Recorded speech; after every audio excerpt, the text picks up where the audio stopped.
Alors, est-ce qu'on est prêt à le louer? Alléluia. On a vu qu'il était là. On a senti sa présence. Il nous a touchés. Nous l'avons touché ce matin. Ah, quelle joie de commencer le culte dans la prière, dans l'amour les uns pour les autres. Et maintenant, on chante notre Dieu. Je ne vois aucun de tes bienfaits. À chaque fois, je pense, mon cœur est rempli de paroles pour te louer. De paroles pour te louer. Je n'oublie aucun de tes bienfaits. À chaque fois j'y pense, mon cœur est rempli de paroles pour te louer.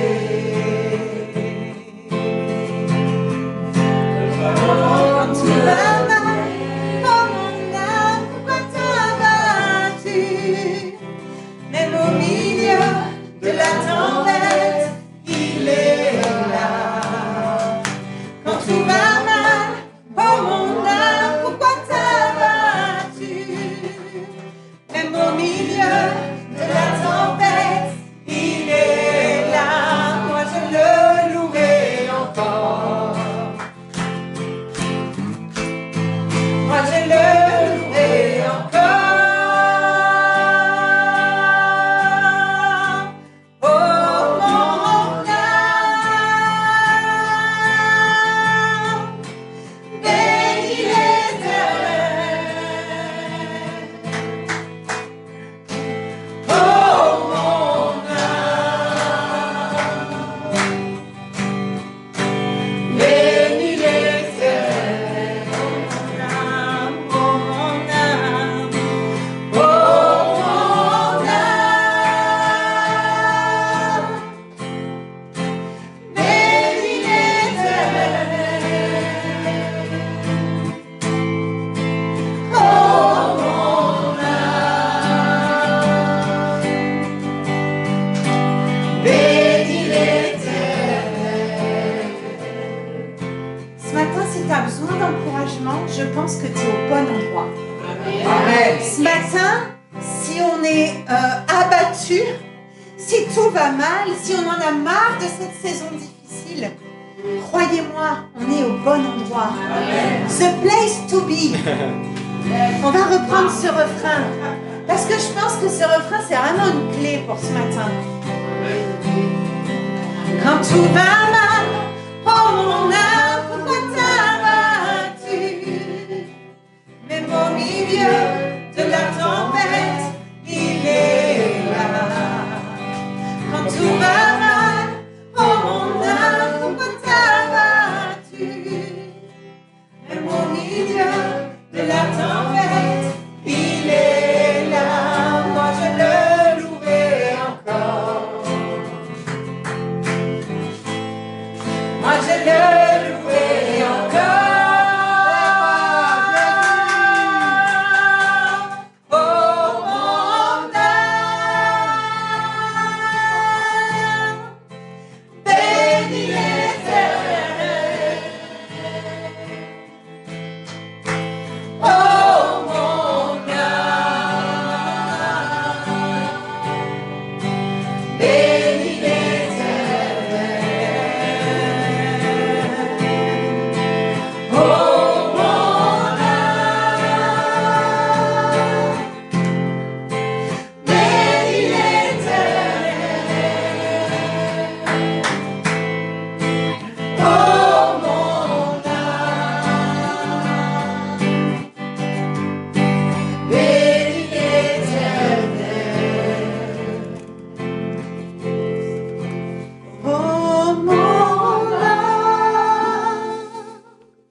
Oui, Seigneur, nous te bénissons, nous élevons ton saint nom, Seigneur.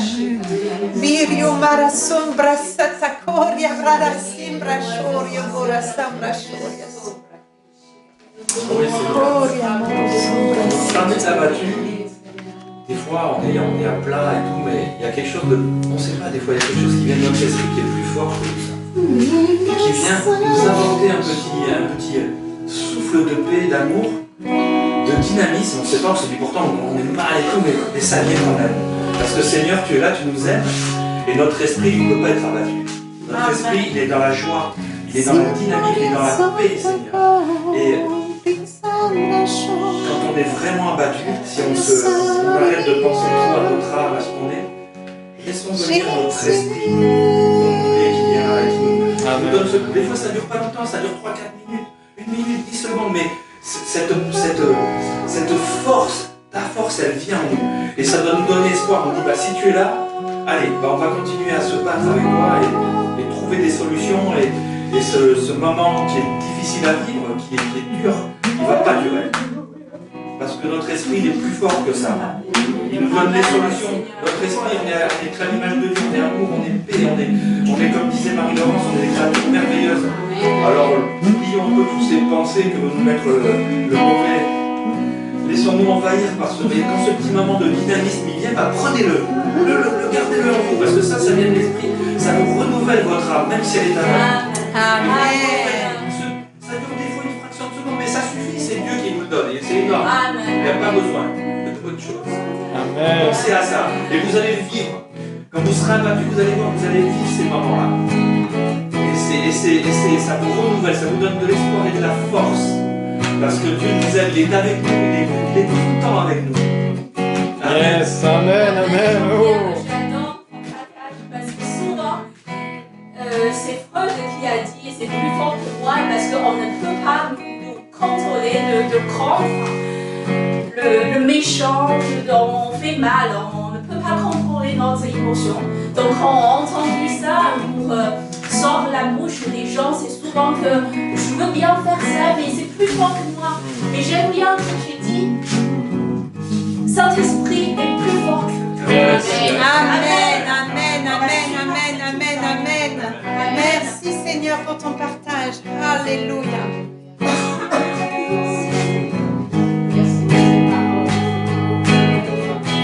Aucun autre Dieu n'a vaincu la mort que Jésus-Christ le ressuscité. Nous l'élevons plus haut. En son nom, tout genou fléchit. En son nom, tout homme est sauvé. Nous invoquons son nom, Jésus. Jésus. Jésus. Oh, oh, oh, Jésus.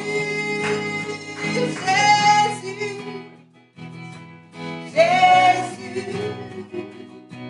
Jésus, oh, oh, Jésus, le nom de Jésus, plus haut que tous les noms. Roi des rois, aucun nom n'est comme le sien. Le nom de Jésus, plus haut que tous les noms. Alpha, Oméga, aucun nom n'est comme le sien. Nom est majestueux, Seigneur, sur toute la terre. Ton nom est fort et puissant, ton nom est glorieux et grand. Nous sommes sauvés. Le nom de Jésus, plus haut que tous les noms. Roi des rois, aucun nom n'est comme le sien. Le nom de Jésus, plus haut que tous les noms. Alpha, Oméga, aucun nom n'est comme le sien. Ton nom déverse sur mon âme, sur mon âme. En ton nom, nous surmontons tout, en ton nom, nous avons la victoire. Ton nom est tout puissant, le nom de Jésus, plus haut que tous les noms. Roi des rois, aucun nom n'est comme le sien. Le nom de Jésus, plus haut que tous les noms. Alpha, Oméga, aucun nom n'est comme le sien. Aucun autre Dieu n'a vaincu la mort, que Jésus-Christ peut ressusciter. Nous l'élevons plus haut. En son nom, tout genou fléchit. En son nom, tout homme est sauvé. Nous invoquons son nom. Jésus, Jésus, Jésus. Oh, oh, Jésus,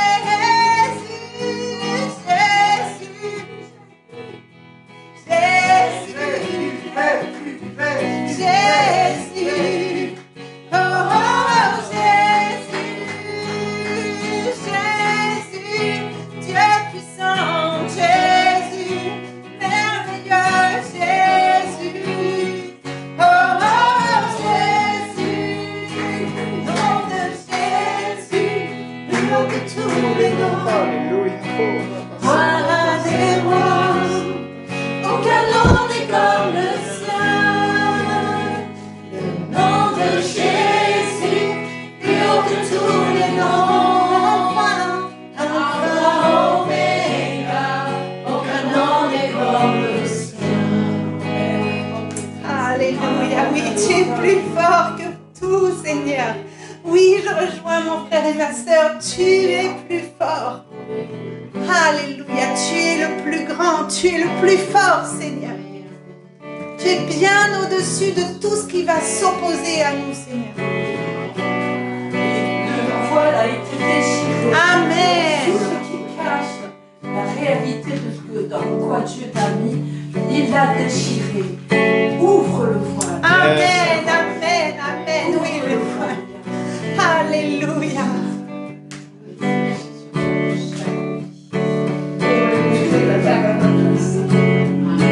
Dieu est le plus grand, Dieu est le plus fort. Dieu, tu es bien au-dessus de tout autre. Notre Dieu guérit, puissant, il agit, oh Dieu. Notre Dieu, Dieu est plus grand. Dieu est le plus grand. Dieu est le plus fort. Dieu, tu es bien au-dessus de tout autre. Notre Dieu guérit, puissant, il agit, oh Dieu. Notre Dieu, tu transformes l'eau en vin, toucha les yeux de ta main. Tu m'as enlevé les accords, mon frère. Mais comme toi,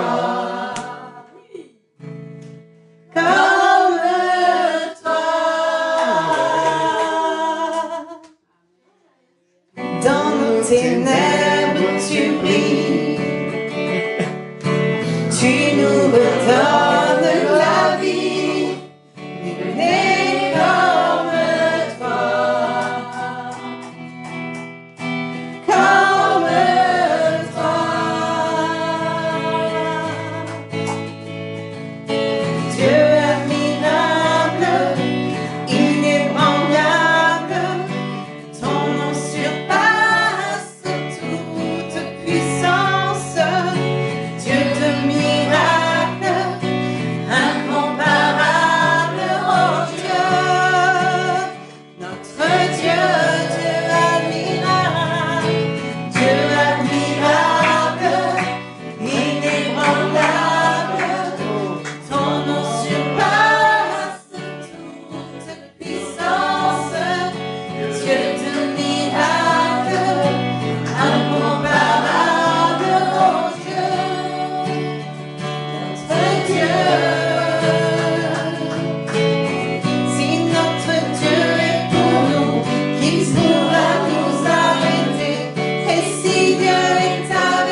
C'est un miracle incomparable, oh Dieu, notre Dieu.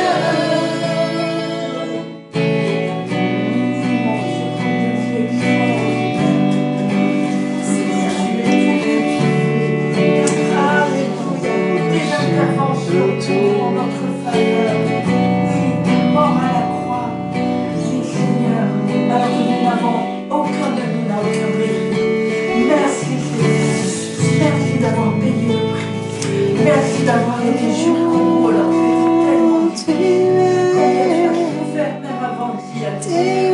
Dans le jardin de Gethsémani, tu as fait alors que aucun de ceux qui étaient avec toi merci Seigneur, tu l'as fait aujourd'hui. Tu règnes tout Seigneur.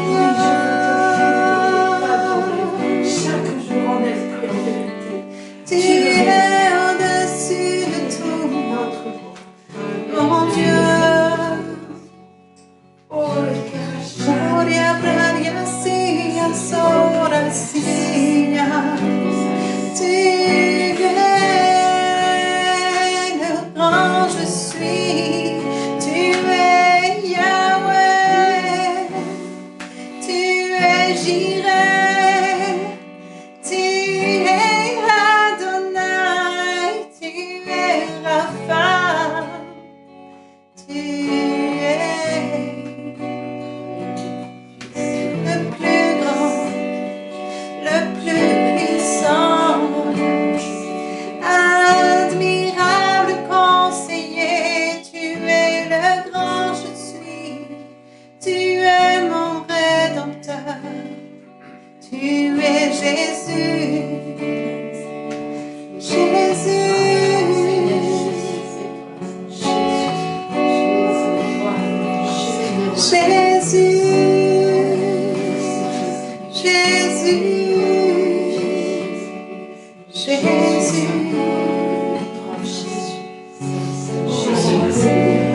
Seigneur, tu nous places souvent dans des situations.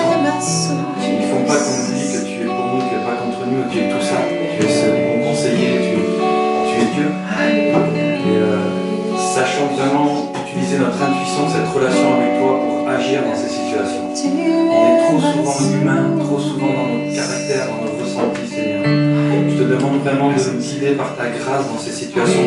Si tu places chacun d'entre nous dans des situations différentes, qu'elles soient familiales, dans le travail, dans d'autres combats, même des fois dans des choses qui sont même peut-être positives à nos yeux, Seigneur. Mais vraiment que tu nous guides par ton intuition, parce que tu es, parce que tu vis en nous.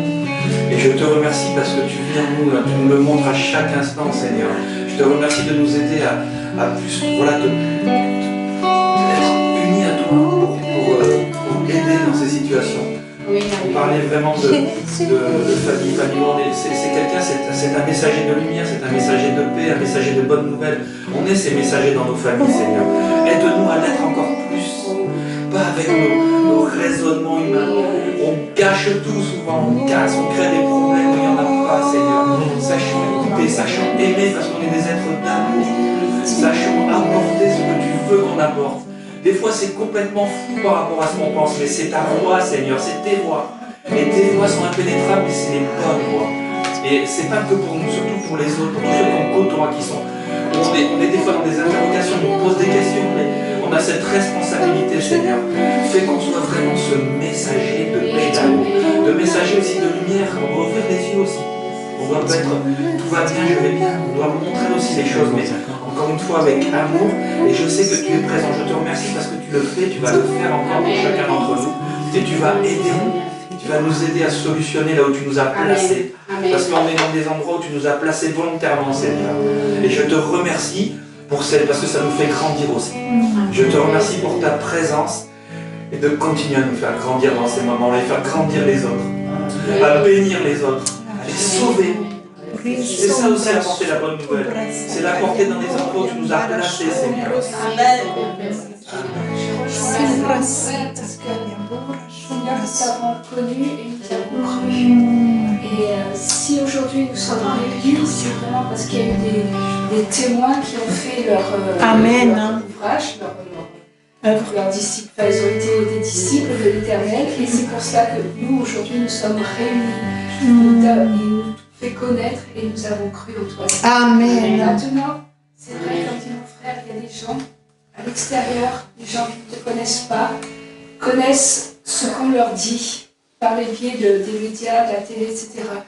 Ils voient des catastrophes, ils voient tout ce qui est mauvais dans ce monde. Alors que Dieu est grand, Dieu ne change pas, Dieu est inébranlable, Dieu est vivant. Et il veut prendre la place de ces catastrophes. Dieu veut que le monde le voie lui d'abord, lui avant toute chose. Amen. Et les catastrophes après. Seigneur, merci. Merci parce que de la même manière que tes disciples ont été tes témoins et que ton évangile est arrivé jusqu'à nous, Seigneur, à traverser d'âge en âge, Seigneur, de génération en génération, ta parole est perdure, ta parole est inébranlable, Seigneur. Elle est arrivée jusqu'à chez nous, Seigneur. Merci, Seigneur, que tu nous envoies comme ces témoins, comme tes disciples, Seigneur, qui ont fait le travail, qui ont obéi à ta parole, Seigneur, et qui ont fait ce que tu leur avais demandé de faire. Amen. Seigneur, maintenant, tu nous envoies. Tu nous envoies pour ce monde, Seigneur, déchu, pour ce monde qui n'entendent que des catastrophes, que plein de choses mauvaises, Seigneur. Seigneur, tu nous envoies pour leur montrer qu'il y a encore de l'espoir, il y a de l'espérance, Seigneur, parce que notre Dieu est vivant. Amen. Parce que tu es vivant, Seigneur. Amen. Tu es vivant et tu veux montrer à ce monde que c'est toi qui règnes. C'est toi qui règnes. Seigneur, que le mal se change en bien. Amen. Seigneur, je nous joins dans les prières de notre Père et de notre Sœur, Seigneur. Sans toi, on ne peut rien faire, Seigneur. Tu es le roi des rois, Seigneur des seigneurs, Seigneur. Nous, on se pose des questions, chacun de nous, pour notre vie. Mais toi, la solution, on se remet, Seigneur, à tes pieds pour te demander ton aide, ton secours pour notre avenir, Seigneur. Tu connais toutes choses et on se remet à toi parce que c'est toi, Seigneur. Tu es le Dieu Tout-Puissant, à toi rien n'est impossible, Seigneur. Oui, dans la vie de chacun, Seigneur. Dirige-nous pas, Seigneur. Oui, guide-nous, Seigneur, à travers où on va, Seigneur. Pour nos familles et pour... oui, Seigneur. C'est toi la solution pour toutes choses, pour nos familles, pour nous-mêmes. Amen. Et je te remets chaque situation, chaque vie ici présente, Seigneur. D'entre tes mains, Seigneur. Notre vie est à toi, Seigneur. Merci de diriger ton Église, Seigneur, et chacun de nous, Seigneur. Merci. Louange et gloire à ton nom, Jésus. Amen, amen, amen, amen. Je vous partage une image que j'ai reçue hier. C'est pas une image, c'est une pensée en fait. C'est que nous aime parce que le Seigneur nous aime d'abord. Donc c'est comme un triangle. Jésus est là, on est là. Et son amour qui coule. Et si on reçoit, on s'arrête, on ne laisse pas couler, ça va couper le courant. Donc, ce qu'on doit faire, c'est qu'il y a d'autres personnes qui sont à côté de nous. Donc, on doit laisser l'amour, c'est comme un courant qui va courir. Et après, le Seigneur va faire vivre le triangle. C'est quelque chose qui va avec ce côté et le côté qui va tourner. Donc, voilà, ce qu'on reçut, on le donne, et le Seigneur nous donne le plus, et le Seigneur va sauver les gens. Amen. Amen, amen, amen. Amen. Quand on est dans la continuité de ses disciples, et le Seigneur veut prendre soin de ses disciples, les disciples. Faites de toutes les nations des disciples. Amen. Nous sommes disciples. Faites tomber la bonne nouvelle doit se propager. Amen. Va se répandre. Amen, amen, amen. Amen, amen. Bonne nouvelle qui vaincra. Amen. C'est toi la roche à verre, c'est toi. Amen. Alléluia. Tu es ressuscité, tu es vivant parmi nous, Seigneur. Merci de sauver l'humanité, le monde, Seigneur. Alléluia. Ils ont besoin de toi, tellement de gens perdus, Seigneur, qui ont besoin de toi, Seigneur. S'ils savaient le bonheur qui est de vivre de recevoir de toi, de ta parole, parce que tu es le chemin, la vérité et la vie, Seigneur. Que les gens puissent entendre, Seigneur, à travers tes disciples, Seigneur, entendre ce que tu vas dire au monde, Seigneur. Merci, Seigneur. Merci, Jésus. Alléluia. Amen, amen, amen, amen.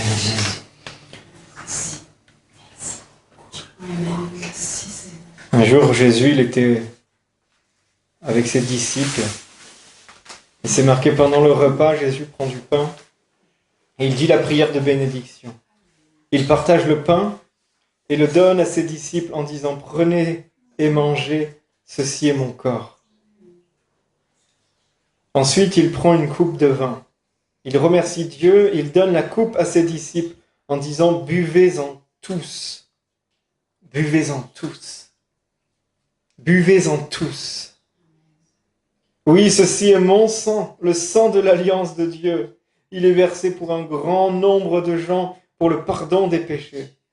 Je vous le dis, je ne boirai plus de ce vin jusqu'au jour où je boirai du vin nouveau avec vous dans le royaume de mon Père. » Ils chantèrent les psaumes de la fête. Ensuite, et ils vont au mont des Oliviers. Alléluia. Est-ce qu'on peut faire comme une immersion? On ferme nos yeux et on s'imagine qu'on est à cette table avec Jésus, que Jésus nous regarde dans les yeux. Chacun d'entre nous, il n'en oublie pas un. Il nous regarde chacun dans les yeux, un après l'autre. Il nous tend comme une proposition son corps. Il nous tend comme une proposition son sang, son vin. À cette époque, les disciples ne comprenaient pas tout, mais nous, on a eu un peu de révélation entre-temps quand même. Et on peut aborder cette scène, ce moment, ce repas, d'une manière différente.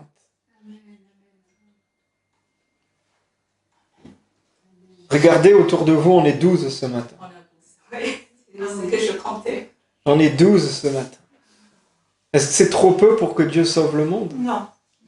C'est bien assez. Bien assez. Alors Judas, il n'y a plus de Judas. Il a été remplacé. Mais qu'on puisse prendre ce temps. Qu'est-ce que tu as envie de dire à Jésus, si tu étais là, avec ce que tu sais maintenant? Avec ce que tu sais maintenant, avec la révélation que tu as maintenant, tu es assis à cette table avec tes frères et sœurs, nous sommes 12, les amis. Il est là au milieu, il te regarde dans les yeux, il te tend le pain, il te tend le vin. Dans ton cœur, qu'est-ce que tu as envie de lui dire?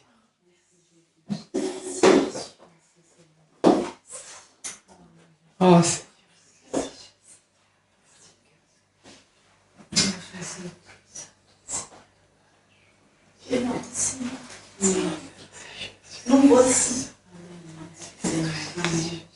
Tu es le plus beau cadeau que j'ai pu avoir de ma vie. Oh. Tu t'es révélé à moi, Seigneur.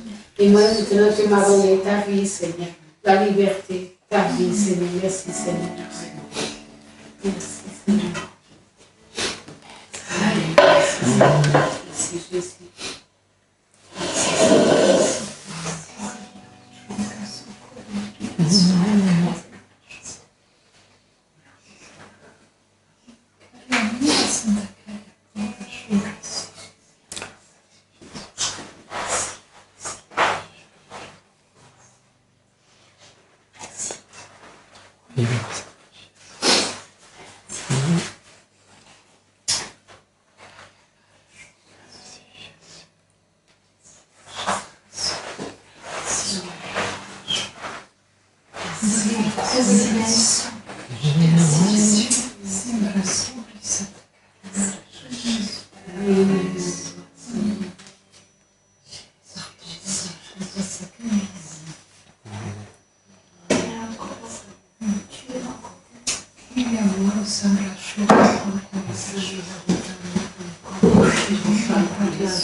guérison du mal.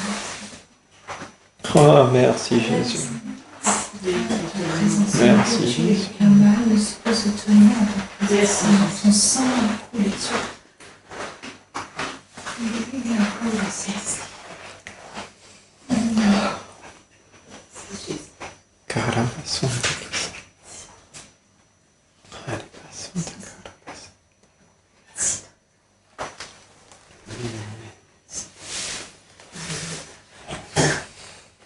Moi, Seigneur, je te dirai merci pour qui tu es. Je te dirai pourquoi tu ne t'exprimes pas plus simplement pour ce que je dois faire. Et pourquoi tu permets à l'ennemi de faire autant de bruit qui filtre ta parole. J'ai tellement besoin de toi encore. Amen, amen.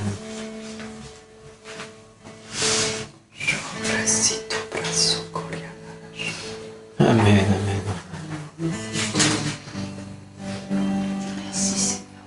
Oui, Seigneur, moi aussi j'ai tant de questions, Seigneur, tant d'incompréhension, Seigneur. Tant de fois où j'ai pu même ressentir une honte parce que j'ai presque été déçu, Seigneur, que ta main n'ait pas agi. Je veux être franc, Seigneur, je veux être transparent avec toi, Jésus. Mais sur ça, j'accepte ton corps, j'accepte ton sang. J'accepte que tu es le roi des rois et le Seigneur des seigneurs. J'accepte que je ne peux pas tout comprendre. J'accepte que mon âme et mes désirs ne peuvent pas toujours être satisfaits, Seigneur. Même si des fois, j'étais perdu, en colère même. Dans l'incompréhension. Je dis, Seigneur, tu es mon roi, tu es mon Seigneur. Tu es mon ami, tu es celui pour qui tu es mort pour moi, alors tu as tout entre tes mains, Jésus, je te fais confiance. Encore et encore, je te fais confiance, Seigneur. Je te fais confiance, Seigneur Jésus. Aide-nous à lutter contre nos âmes, contre nos pensées, Seigneur. Et injecte-nous encore ton sang. Seigneur, je veux être couvert, Seigneur, encore et encore, Seigneur. Merci, Jésus. Merci, Jésus. Je te fais confiance, je décide de te faire confiance, de marcher avec toi, Seigneur. De m'abreuver, Seigneur, à ta source. De m'abreuver à toi, Seigneur.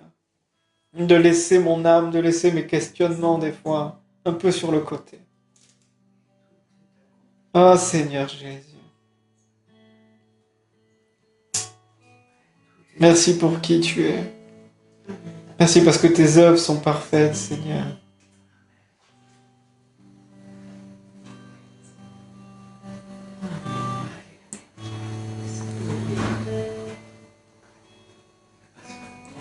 En partie, la parole dit qu'un jour nous comprendrons aujourd'hui, mais nous voyons qu'en partie. Amen. Nous n'existons que en partie. Dans 1 Corinthiens 13, je crois. Un jour nous comprendrons vraiment totalement. Merci Seigneur, que nos incompréhensions ne nous perdent pas l'équilibre, ne nous égarent pas. Amen, c'est ça. Quand nous pensons que nous n'avons pas de réponse. Aide-nous à te dire simplement, je te fais confiance. Amen. Amen. Je te fais confiance, Je te fais Seigneur. confiance, Seigneur. Mais je te fais confiance, Seigneur. Je te fais confiance, Seigneur. Je te fais confiance. Amen.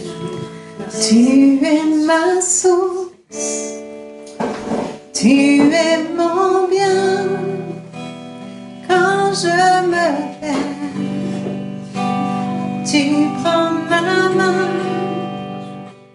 tu me relèves de la poussière dans le désert. Amen.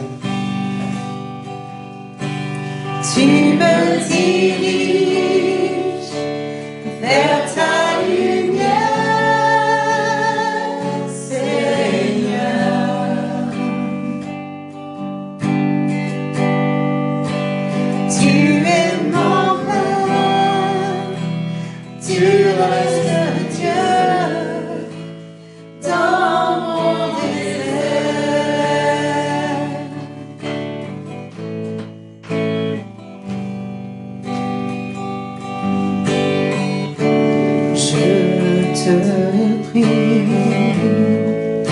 tu entends ma voix.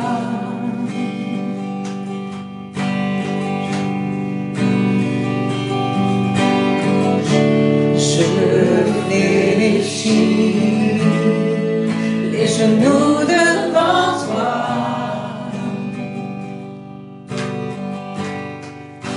J'ai besoin que tu traces un nouveau chemin.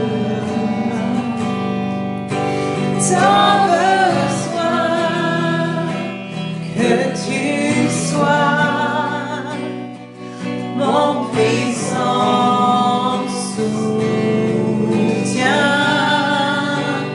Tu es ma source, tu es mon bien. Quand je me perds, tu prends ma main, tu me relèves de la poussière dans le désert. Tu me diriges vers ta lumière, Seigneur.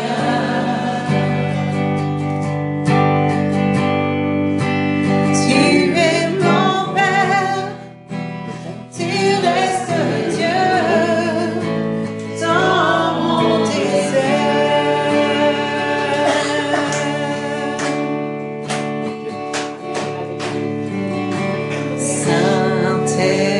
Saint-Esprit, je me tiens devant toi.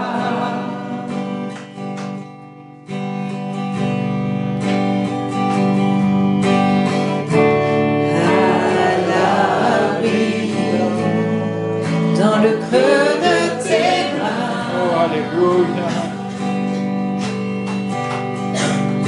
J'ai besoin de ton feu qui me purifie. Tant besoin de ta vie. Alors je m'écris. Tu es ma source, tu es mon bien.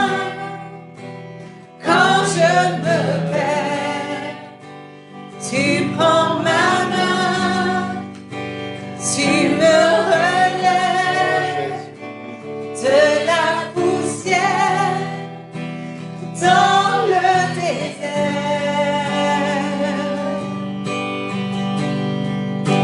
Tu me diriges vers ta lumière,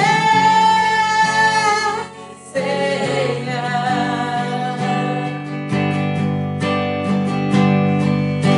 Tu es mon Père, tu restes Dieu dans mon désert.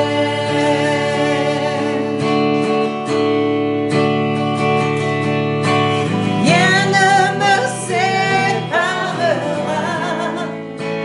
de ton amour.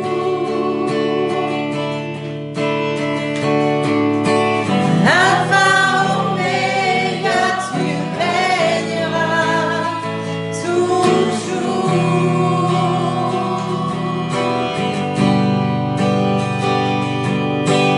Rien ne me séparera de ton amour.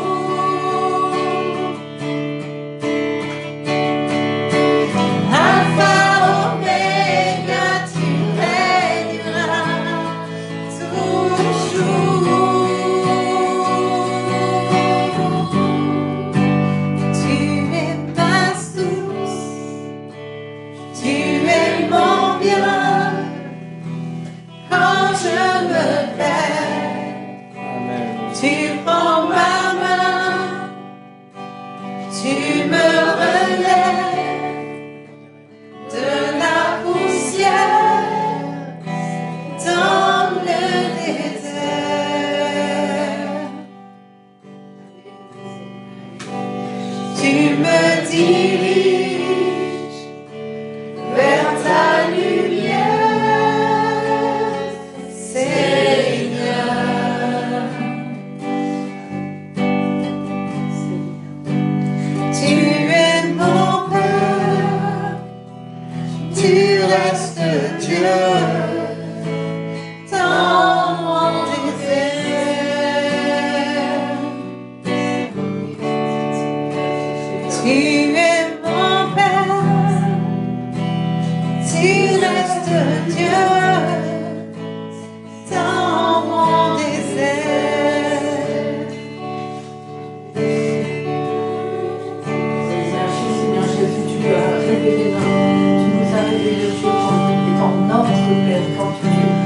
donné cette prière, tu as dit notre Père à tes disciples. Et nous pouvons faire cela notre aujourd'hui. Notre Père. Tu es notre Père. Tu es Dieu, tu es notre Père. Oui, nous sommes tes enfants. Et aide-nous peut-être aussi à rester, à garder ce cœur d'enfant. On ne peut pas tout comprendre, ni tout saisir, parce qu'on n'a pas encore tout compris. Mais toi, Seigneur, tu es là et tu nous guides. Merci de nous aider à chasser le doute et la crainte, les questions, Seigneur, les insatisfactions, Seigneur. Et tu es là, Papa, et tu pourvois nous dans nos vies. En toutes choses, et même si c'est un désert, nous au hasard. Amen. Amen. Nous, Seigneur, pour nous apaiser, pour revenir. Continuons à marcher, Seigneur, à combattre le bon combat. Amen, amen, amen. Amen, amen, amen.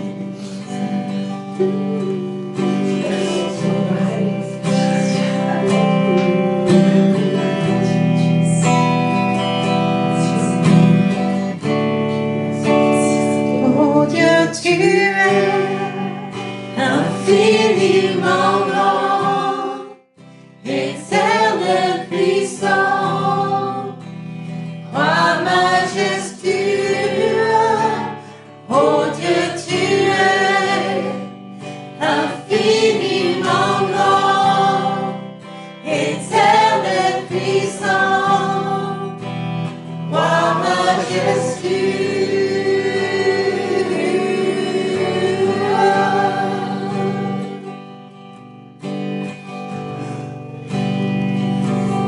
Quand je sonde l'univers,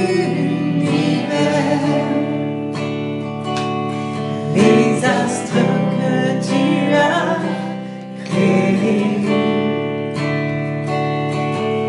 les océans, les mers, tout me révèle ta majesté. Alors mon âme veut s'écrier de tout mon cœur, je veux chanter. Oh Dieu, tu es infiniment grand, éternel puissant, roi majestueux. Oh Dieu, tu es infiniment grand, éternel puissant, roi majestueux.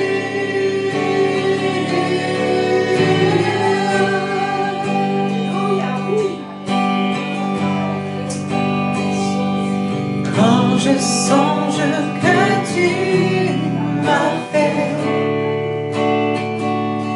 que tu t'es révélé à moi, que pour moi tu as tout créé,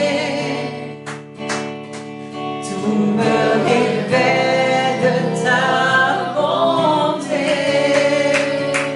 Alors mon âme veut s'écrier de tout mon cœur, je veux chanter. Alors mon âme veut s'écrier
crier ta bonté.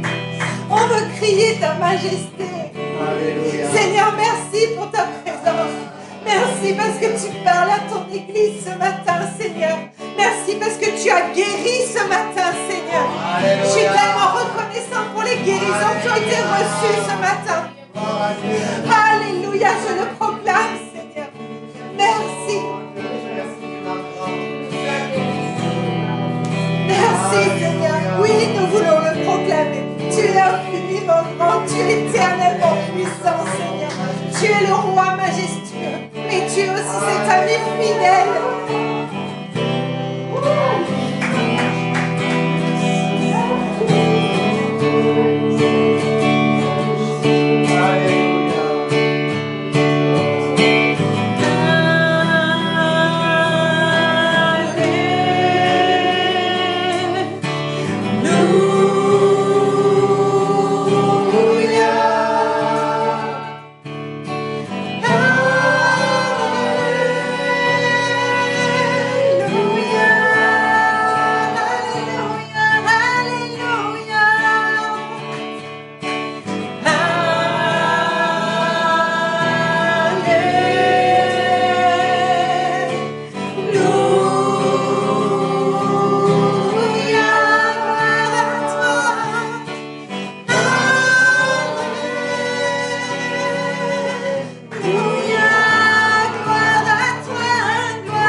Roi majestueux,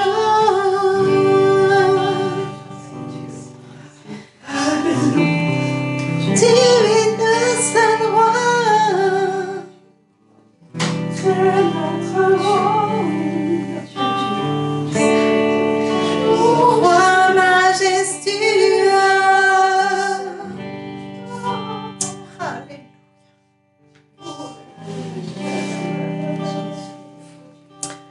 Sombra sotto coria brara sambro coria broro sombri coria masara shata crashom bara so coria brira sonta caria brara sho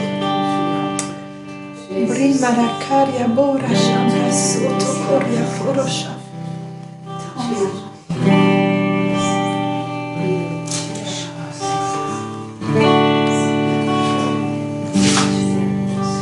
C'est pas quelque chose qu'on fait souvent. Ouais, c'est la dernière. Mais je pense qu'il faut vraiment sceller ce temps de louange par vraiment, si vous avez à cœur de donner comme un geste d'adoration ce matin à l'église, au royaume de Dieu, ça peut vraiment sceller ce qui a été fait ce matin. Vraiment comme un acte d'adoration. Et ouais, oui, il y a des boîtes un petit peu, elles sont là derrière l'imprimante, à côté là. Non, là sur la table. Je suis tellement reconnaissante, Seigneur, pour ce que tu as fait ce matin. Il y a des guérisons qui ont été reçues ce matin. Il y a Noé, pose ici. Pose. Fais pas ça. Merci chérie. Seigneur, merci. Merci, Seigneur. Alléluia, alléluia. Je suis tellement reconnaissante. Vous savez, on n'a qu'un esprit. Il y a un esprit qui parle au cœur. un esprit qui parle au cœur de son Église, de son épouse. Et ce matin, tout ce que vous avez reçu, c'est juste, moi, ce que je vais vous partager, c'est pour sceller ce que vous avez reçu, parce que c'est la même chose. Tout ce qui a été partagé ce matin, c'est ce que je vais vous partager durant le message. Alléluia. Merci Seigneur. Merci parce que tu parles à ton Église. Je suis tellement reconnaissante. Alléluia.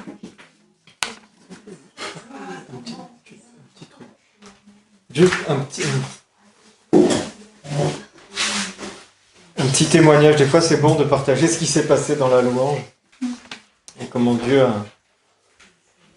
a agi. Mais c'est Anne-Lise qui va apporter la parole ce matin. Et pas trop lui bouffer de temps, mais je ne sais pas si je dois vous le dire, mais ça a tellement été un moment de tendresse.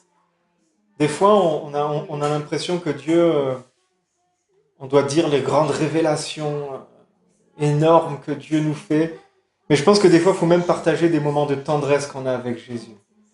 Et on chantait ce chant infiniment grand. Et au moment où on chantait « Éternel puissant, roi majestueux », c'était bien, c'était bon. Moi, je pensais à... Comme tout à l'heure, je fais des burgers aux enfants et je ne me rappelais plus combien de portions je faisais de viande hachée. Est-ce que vous comprenez ? J'étais pas du tout dedans, en fait. J'étais dedans au début du refrain. Et à la fin du refrain, je pensais à... Est-ce que je me rappelle combien de portions de viande je fais pour faire les boulettes de viande hachée ? Et quand je pense ça, ça m'énerve parce que j'ai l'esprit, moi, des fois, qui part comme ça, loin. Et à une vitesse incroyable, tu vois. Et je suis là, je me dis, ah Seigneur, pardon. Et je vous le dis, parce que c'est vraiment un moment de tendresse que j'ai vécu avec le Seigneur. C'est comme si je l'ai entendu rire. C'est quoi ? C'est comme si je l'ai entendu sourire, rire. Et ça m'a apaisé. Je me dis, mais Seigneur, tu me connais tellement. Tu nous connais tellement. Tu sais très bien que on peut être là et puis notre cerveau, il pense aux boulettes de viande qu'on va faire dans 1 heure. Et ça m'a remis dans la louange, en fait. Et c'est vraiment un encouragement à chercher vraiment aussi. Jésus est tellement humain et Dieu à la fois, quand il connaît tellement notre humanité, il est tellement simple et tendre avec nous. Amen. Ah, juste ça. J'avais l'image d'un petit enfant qui tombait dans un fossé et le papa venait le relever avec douceur en disant attention. Moi, c'est un peu le même principe. C'est ça. Ah là là, on a Jésus. Ce qui est touchant aussi, c'est qu'il est tellement près de nous à chaque instant, parce qu'on pourrait se dire, ah, Dieu est peut-être pas avec nous. On pense, et purée, les grands degrés, il rigole. Mais il rigole, c'est ce que tu as vécu. C'est ce que j'ai vécu. C'est ça qui est assez fantastique, c'est qu'il est vraiment tout le temps là. Quoi. Amen. C'est un truc incroyable. Quoi. Amen. C'est ça. Amen. C'est rassurant aussi. C'est rassurant, c'est ça. C'est vraiment, ah Seigneur, merci de te révéler. Ça m'arrive aussi assez souvent. C'est pas un cas unique. Bon, tu fais partie du club. Je remercie le Saint-Esprit qui me le rappelle au moment où je m'égare Ouais. et me ramène à la chose. Et en même temps, ça me montre combien le Saint-Esprit est en nous et il agit, et que c'est pas un mythe où, bon, on a reçu le Saint-Esprit, oui, mais il est avec nous tout le temps et c'est son rôle de nous rappeler, de nous reprendre, de nous guider. C'est ça, Amen. avec tellement de tendresse et d'amour. Amen, amen. À toi. Merci Seigneur pour ces moments, merci pour ce message que tu as donné à ma chérie, qui a été sur son cœur, Seigneur. Et que ça soit qu'on puisse avaler, manger tout ce qu'il y a, Seigneur. On ne veut pas passer à côté des nutriments que tu veux nous donner ce matin, de l'essence que tu veux nous donner ce matin. Vraiment, Seigneur, sois béni, que tes paroles soient dans sa bouche. Amen. Et que tu conduises toutes ces choses. Amen, Merci, amen. Merci que nous prépare le cœur de entendre ce qu'on doit Amen. Voilà, je dois partir. Sois béni, Fanny. Sois béni, Fanny. Merci pour tout. Notre Passe une bonne bien-aimé. journée. Et bon anniversaire encore. Ouais. On t'aime. N'oublie pas ta plante, hein. Elle est sur le... Ouais, merveilleusement bien. Merci Seigneur, merci. Toi aussi, Je reste avec vous. sois béni. Oui. T'as pris plein d'onction, là, tu vas déverser. Oui, tout à fait. Tu es le sel de la terre. Amen. Amen, amen, amen. Ah, je suis très touchée par ce moment qu'on vient de passer. On voit vraiment Dieu qui agit. Et s'il y a bien quelque chose que je peux vous dire là, maintenant, c'est que Dieu veut nous encourager très fort ce matin. Et peut-être que ça répond à la pensée d'une personne, mais Dieu ne nous a pas oubliés. Amen. Merci Seigneur. Amen. Donc c'est vraiment mon objectif ce matin, c'est qu'ensemble on lève les yeux vers notre Rédempteur et qu'on reçoive ce puissant encouragement. Que je suis la première, c'est moi la première bénéficiaire et croyez-moi, je suis la première à en avoir besoin. À votre avis, quel est le plus gros combat de la vie chrétienne? L'incrédulité. La prière. L'incrédulité, la prière. Il y a d'autres choses. Mais je pense que ça va ensemble en fait, c'est vraiment lié. Ouais. La dernière fois, Mathieu m'a envoyé une interview de Jean-Peter Schmitt que j'ai écouté attentivement et j'ai été très touchée. Samuel Peter Schmitt, pardon. J'ai été très touchée parce qu'il a partagé une phrase qui m'a... C'était pas prévu que je vous en parle, mais ça m'a interpellée parce qu'il dit... quelqu'un qui croit pas en Dieu et qui prie, il est fou. On est d'accord. Mais quelqu'un qui croit en Dieu et qui ne prie pas, il est fou tout autant. Il est fou tout autant. Ah non, il est plus fou.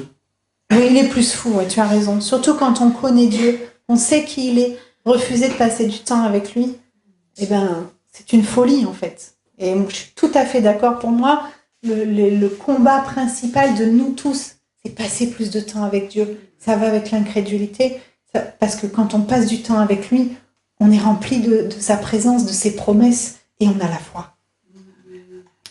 Et parce que c'est uniquement par lui qu'on peut recevoir tout ce qu'on recherche. La sagesse, la restauration, la guérison, la puissance, l'autorité, la force, le courage, la joie, l'intelligence renouvelée, et tous les fruits de l'esprit qui en découlent. Il n'y a que par lui, il n'y a que dans les temps qu'on est avec lui. Mais pourtant, notre plus gros combat, c'est de pouvoir passer du temps avec lui. C'est fou quand même. C'est hyper contradictoire. Et pourquoi c'est si dur de passer du temps avec lui? Parce qu'on doit lutter avec notre âme et l'ennemi de notre âme. On doit lutter souvent avec nous-mêmes. Et c'est ça le plus difficile. Notre chair qui se bat contre nous. Nos émotions, elles font de nous aussi des êtres extrêmement fragiles. Et quand on accueille nos pensées négatives, en général, des pensées négatives, elles viennent nous dire quelque chose. On les reçoit et c'est à nous de décider avec intentionnalité de ce qu'on va en faire. Soit je choisis d'aller fouiller au fond avec le Saint-Esprit pourquoi j'ai cette pensée négative qui arrive, soit je choisis de l'accueillir, de la nourrir, elle va faire des petits et elle va devenir dans notre esprit une vérité. Ça vous parle? Moi, ça me parle. Hein. Des fois, on a une émotion qui va finir par devenir dans notre tête une vérité, même si c'est un mensonge. Et c'est comme c'était partagé tout à l'heure, c'est plus fort que nous. On l'accepte comme une vérité, même si on sait que ça n'en est pas une, mais c'est inscrit, parce qu'à un moment donné, on lui a laissé faire des petits à cette émotion. Et à la base, c'est une émotion. Les émotions sont là pour nous donner une information. Et je pense que ça peut vous parler comme ça me parle. Et là, je parle de dévalorisation de soi, de sentiment de persécution, de colère, du syndrome de l'imposteur. Mais ma question ce matin, c'est est-ce qu'on croit vraiment que Dieu a fait une erreur de casting? Et pourtant, des fois, c'est ce qu'on pense au fond. Ouais. Je sais de quoi je parle, mais je sais que vous savez de quoi je parle. Mais c'est impossible. Et c'est impossible, en ayant de telles pensées validées dans notre cœur, de plaire à Dieu. Parce qu'en ayant de telles pensées qu'on accepte comme des vérités, on pêche contre Dieu. On le fait menteur. Et c'est faux. Et bien, c'est de ça que je vais vous parler ce matin. Parce que ces pensées-là, elles luttent contre nous, et c'est ce qui peut nous faire perdre la foi, c'est ce qui peut nous rendre religieux, c'est-à-dire qu'on veut croire, mais au fond de nous, on a accepté des vérités qui sont fausses, et ça nous fait pécher contre Dieu. Ça peut nous rendre idolâtres aussi. Dans 1 Corinthiens, alors je m'excuse, je ne t'ai pas donné les versets, pourtant je voulais le faire, mais j'ai oublié. On va lire 1 Corinthiens 10, à partir du verset 1. Frères, je ne veux pas que vous ignoriez que nos pères ont tous été sous la nuée, qu'ils ont tous passé au travers de la mer, qu'ils ont tous été baptisés en Moïse, dans la nuée et dans la mer, qu'ils ont tous mangé le même aliment spirituel et qu'ils ont tous bu le même breuvage spirituel, car ils buvaient à un rocher spirituel qui les suivait, et ce rocher était Christ. Mais la plupart d'entre eux ne furent point agréables à Dieu, puisqu'ils périrent dans le désert. Or, ces choses sont arrivées pour nous servir d'exemple, afin que nous n'ayons pas de mauvais désirs comme ils en ont eu. Ne devenez point idolâtres, comme quelques-uns d'entre eux, selon qu'il est écrit, le peuple s'assit pour manger et pour boire, puis ils se levèrent pour se divertir. Ne nous livrons point à l'impudicité comme quelques-uns d'eux s'y livrèrent, de sorte qu'ils en tomba 23 000 en un seul jour. Ne tentons point le Seigneur, comme le tentèrent quelques-uns d'eux qui périrent par les serpents. Ne murmurez point comme murmurèrent quelques-uns d'eux qui périrent par l'exterminateur. Ces choses leur sont arrivées pour servir d'exemple, et elles ont été écrites pour notre instruction, à nous qui sommes parvenus à la fin des siècles. Ainsi donc que celui qui croit être debout prenne garde de tomber. Aucune tentation ne nous est survenue qui n'ait été humaine, et Dieu, qui est fidèle, ne permettra pas que vous soyez tentés au-delà de vos forces, mais avec la tentation, il préparera aussi le moyen d'en sortir afin que vous puissiez la supporter. C'est vraiment un passage à méditer pour notre vie quotidienne. Paul nous explique là que la parole de Dieu est un exemple pour nous aujourd'hui, nous qui sommes dans la fin des siècles encore plus que lui. On doit s'inspirer de ce qui a été vécu par les ancêtres de Paul. Cette exhortation, elle se réfère au peuple hébreu qui, errant dans le désert, s'est laissé décourager et a fini par chuter. Car leur fatigue émotionnelle a donné suite à des murmures contre Dieu lui-même. Les murmures, vous savez, quand on râle, ça vous dit quelque chose? Non, ça ne dit rien, toi.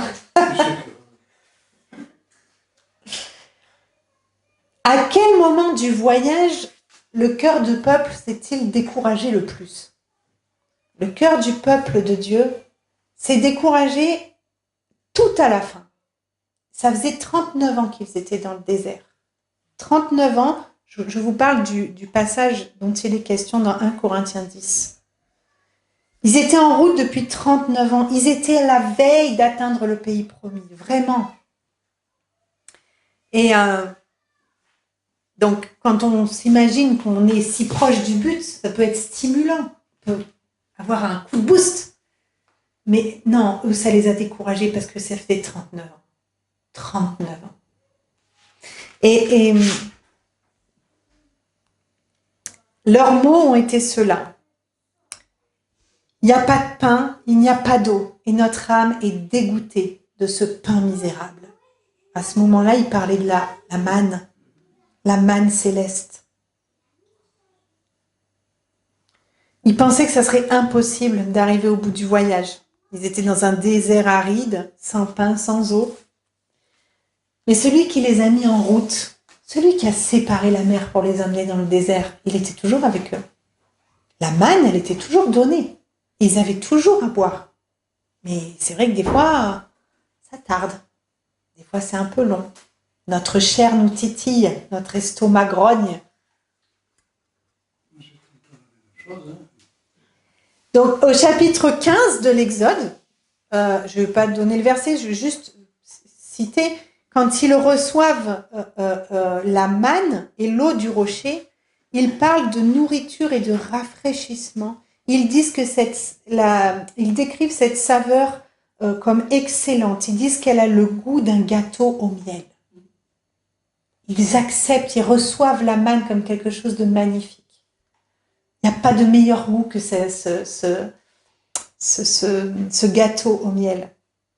La douceur, elle en est éprouvée et elle est suivie du jour de repos. Dieu commence à leur parler du sabbat. Et pourtant, il n'y a pas la loi à ce moment-là. C'est vraiment reçu comme une grâce. Eux qui ont été en Égypte pendant des fois plusieurs générations, ils ont souffert, etc. Et là, leur Dieu leur donne à manger sans qu'ils n'aient besoin de travailler. Il leur donne de l'eau et il leur propose le jour de repos. C'est quelque chose qu'ils ne connaissaient pas. C'est quelque chose qui ne peut être que divin. Et ça, c'est au début de l'Exode. Et à la fin de l'Exode, eh bien, on entend ce verset que je vous ai dit tout à l'heure. On parle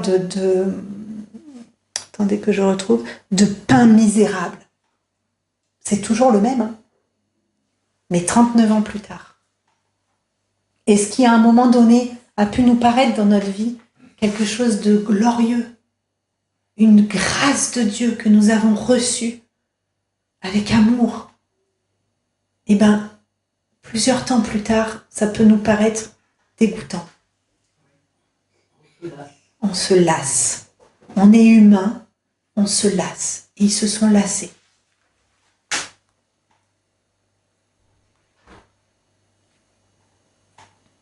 Ce que je vous propose, c'est quand même je suis désolée, ça fait beaucoup de lecture, mais au moins de lire ce passage qui est très court, sur lequel je voulais qu'on échange. Donc dans Exode 21, à partir du verset 4. Tu l'as ? Oui, jusqu'à la fin. Jusqu'au verset 9, hein, on ne va pas aller trop loin. Voilà.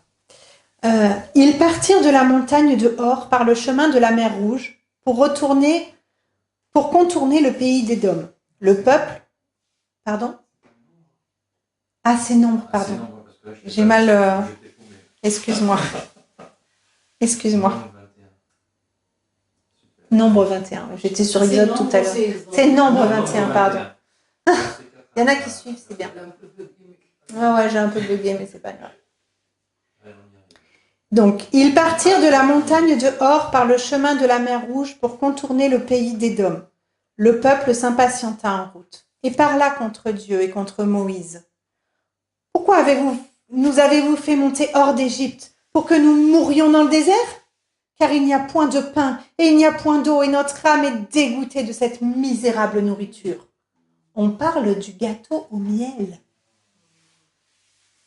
Cette manne céleste qui a été reçue comme une grâce de Dieu, comme un miracle, qui était un miracle. Alors l'Éternel envoya contre le peuple des serpents brûlants. Ils mordirent le peuple et il mourut beaucoup de gens en Israël. Le peuple vint à Moïse et dit : Nous avons péché, car nous avons parlé contre l'Éternel et contre toi. Prie l'Éternel, afin qu'il éloigne de nous ces serpents. Moïse pria pour le peuple. L'Éternel dit à Moïse : Fais-toi un serpent brûlant et place-le sur une perche. Quiconque aura été mordu et le regardera conservera la vie. Moïse fit un serpent d'airain et le plaça sur une perche. Et quiconque avait été mordu par un serpent et regardait le serpent d'airain conservait la vie. C'est un passage un peu particulier. On n'en entend pas parler tous les jours. Et pourtant, il est présent tous les jours. C'est quelque chose de très important dans la parole de Dieu, d'après moi. D'ailleurs, pour la petite histoire, ce serpent d'airain, il a fini par être adoré par les peuples. Il a fini par être une idole, si bien que la mythologie grecque s'en est emparée. Et aujourd'hui, c'est le logo en France de la médecine, du caducée. Les pharmacies, les infirmières ont ça sur leur pare-brise. Ça s'appelle un caducée. Et ça, en fait, c'est le serpent d'airain. Voilà.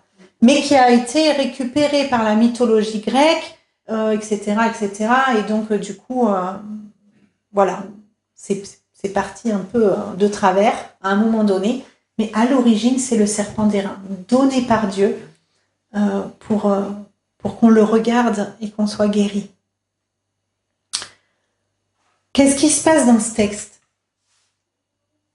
Jésus nous donne Dieu nous parle du péché, et le salaire du péché, c'est la mort, n'est-ce pas? À ce moment-là, le peuple a péché contre Dieu. Ils ont murmuré contre lui et contre Moïse, lui qui les a fait sortir d'Égypte, lui qui les accompagnait chaque jour. Et c'est dur, le désert, c'est dur. Le désert, c'est dur. Et honnêtement, personne d'entre nous ne peut juger les Hébreux, le peuple hébreu. Parce que le désert, c'est dur. Et manger la même chose tous les jours, même si c'est délicieux, c'est dur. Moi, personnellement, je peux vous en parler, j'aime pas manger la même chose tous les jours. Donc, je comprends. Mais quand on écoute notre émotion, qui nous dit « je n'ai pas envie de manger ça », et qu'on l'accueille, en fait, progressivement, elle est accueillie et elle donne des petits. Et finalement, au lieu d'être juste une émotion qui dit « je n'ai plus envie de manger ça », eh bien, ça finit par être on est maltraité, on était mieux avant, c'était mieux avant.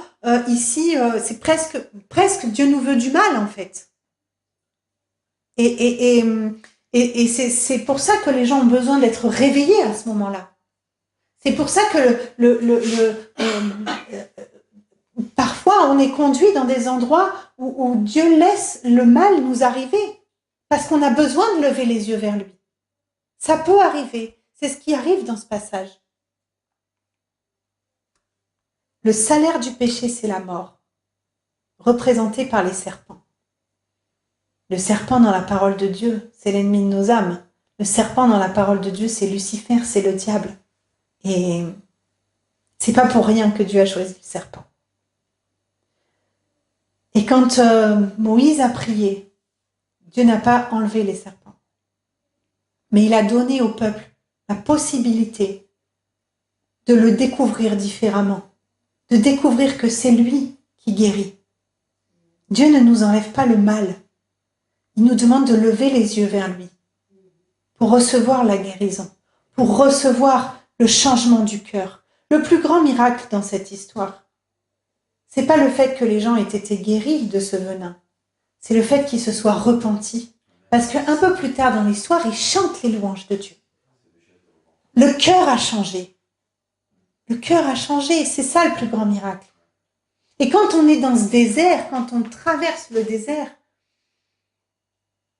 la volonté de Dieu, c'est qu'on lève les yeux vers lui et qu'on abandonne le reste. Qu'on arrête d'essayer de se débrouiller par nos propres forces. Parce que le peuple hébreu, s'il essaye de se débrouiller par ses propres forces, il va mourir.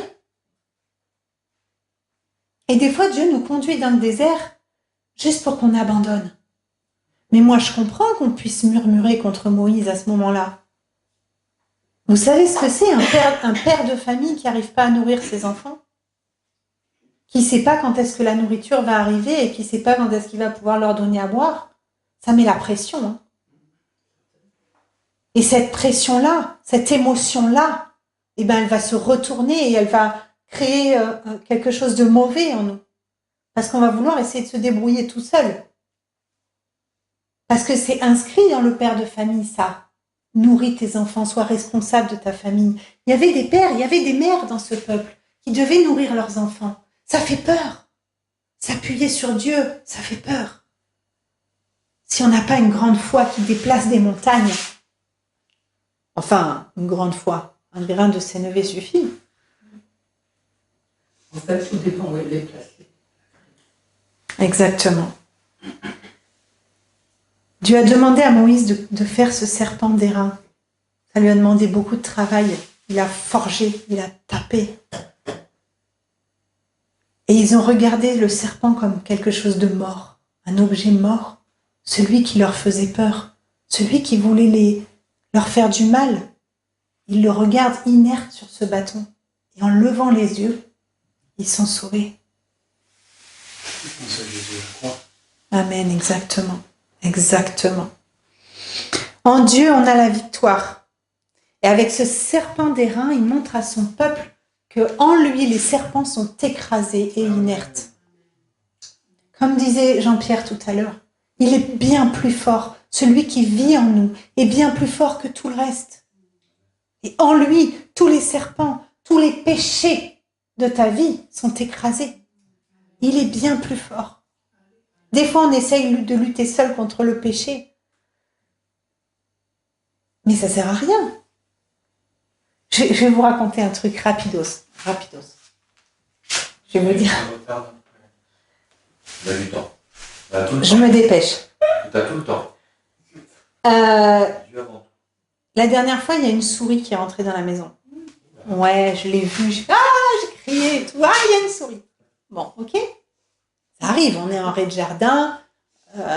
L'hiver commence à pointer le bout de son nez. En tout cas, l'automne, elles sentent le froid qui arrive. Elles veulent se mettre au chaud, c'est normal.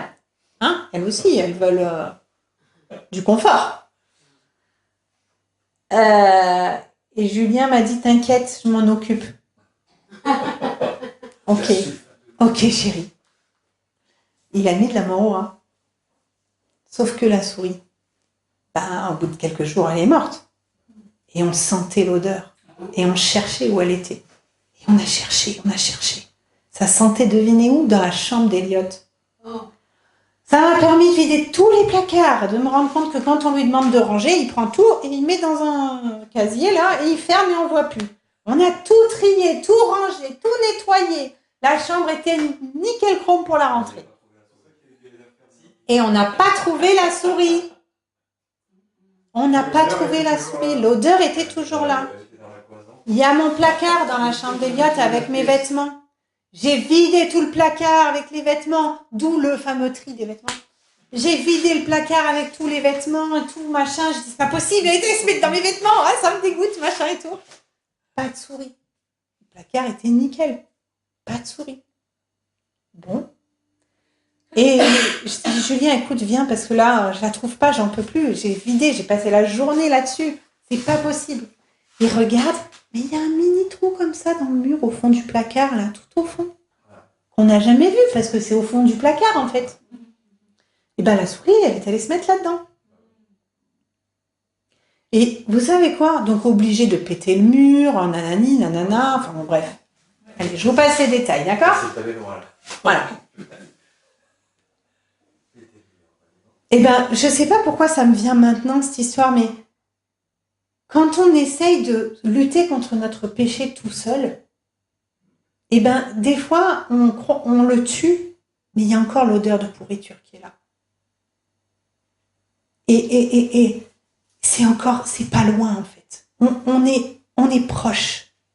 On sent encore cette odeur. Même si on croit que c'est mort, c'est plus là, il est toujours là. Alors que quand on va dans la présence de Dieu, il nous transforme au fin fond de nous-mêmes. Il nous change profondément. Et le péché n'est plus un péché parce qu'on n'en a même plus envie. Ce n'est plus attaché à notre vie. Le péché, il dégage de la maison. Il n'est plus dans les pièces de la maison. Il est sorti dehors. Essayons pas de tuer les choses par nous-mêmes. Parce que ça va puer. Vraiment, ça va rester attaché à notre vie. On ne peut pas. Il y a un abandon à faire. C'est la présence de Dieu qui nous change. Il n'y a que la présence de Dieu qui peut mettre ce parfum sur nos vies. Je suis complètement sortie du sujet, mais je pense que c'était vraiment une parole de Dieu ce matin. Et le péché, il ne peut pas survivre dans la présence de Dieu. Il part. Tu ne peux pas avoir Dieu et ton péché dans le même corps. Il y a une lutte constante qui va se faire. Et plus on va dans la présence de Dieu, plus ça va partir.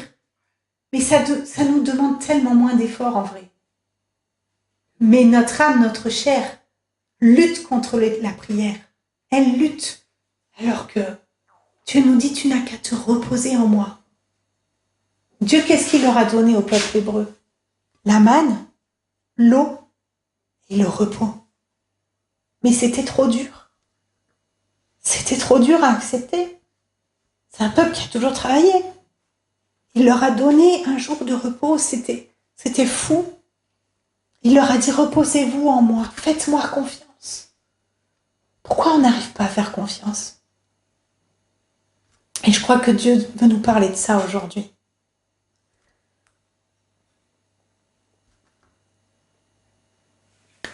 Quand Jésus parle avec Nicodème, il lui dit des choses qu'on connaît par cœur. Mais il parle aussi de ce passage. Parce que quand il lui dit « tu dois naître de nouveau », Nicodème fait « qu'est-ce que tu me racontes naître de nouveau, je ne vais pas retourner dans le ventre de ma mère pour naître de nouveau, c'est pas possible ». Et Jésus, il voit qu'ils ne sont pas sur le même registre là, ils ne se comprennent pas, il y a un mur en fait. Et des fois, quand on parle à Dieu, je suis la première, franchement, on érige un mur en disant « mais tu peux pas me parler clairement là, je comprends pas ce que tu me dis ». Voilà. Et, tu vois, j'ai dit je vais prêcher, mais c'est juste pour sceller ce qui a déjà été dit. Hein. Et des fois, on va dire à Dieu « mais je comprends pas de quoi tu me parles, je suis pas sur le même registre que toi ». Là, Jésus, avec Nicodème, eh ben, il va s'abaisser à son registre à lui. Nicodème, c'est qui? Nicodème, c'est un docteur de la loi. Il connaît la parole de Dieu par cœur. Mais vraiment au sens propre, il la connaît par cœur. Et Jésus lui dit, il lui rappelle, tu es un docteur de la loi. Et voilà ce qu'il va lui dire. Donc on est dans Jean 3 au verset 14. Il lui dit, et comme Moïse éleva le serpent dans le désert, il faut de même que le Fils de l'homme soit élevé, afin que quiconque croit en lui ait la vie éternelle.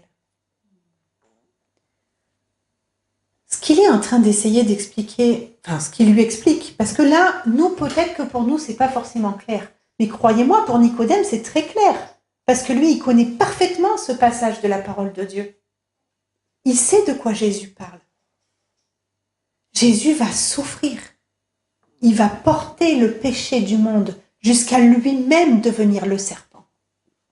Alors qu'il était pur, comme les reins, il n'a rien demandé. Hein.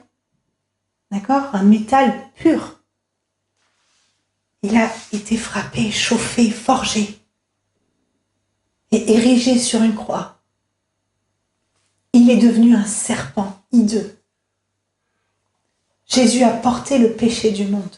Il a porté tous nos maux pour qu'aujourd'hui, on puisse regarder à lui, s'abandonner à lui et dire c'est pas la peine que moi j'essaye de lutter contre ces serpents dégoûtants. C'est pas la peine.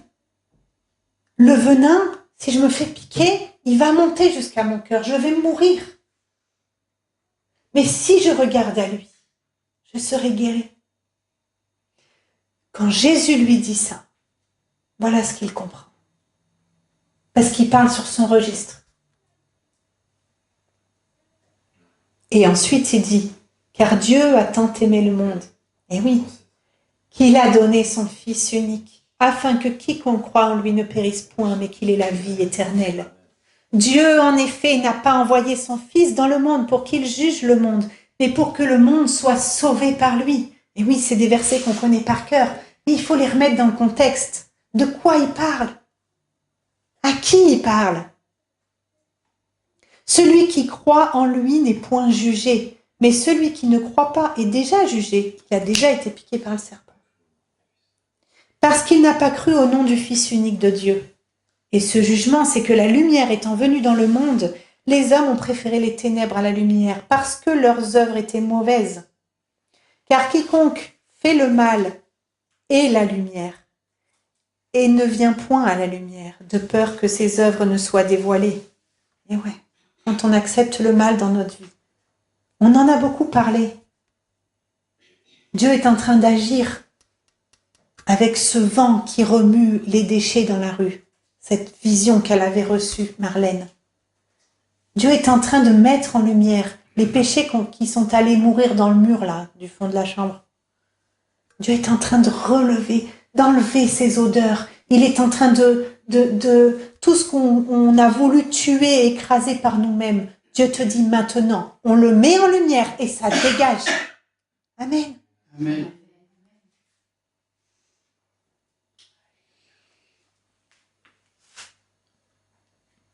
On doit retrouver espoir en Jésus et en Jésus seul.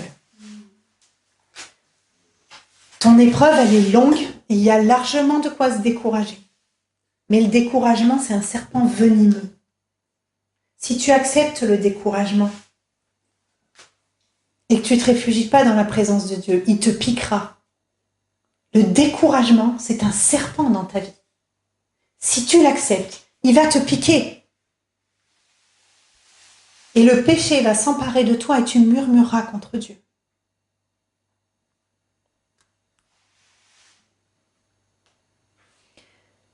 Ça m'a rappelé l'homme près de la piscine de Bethesda.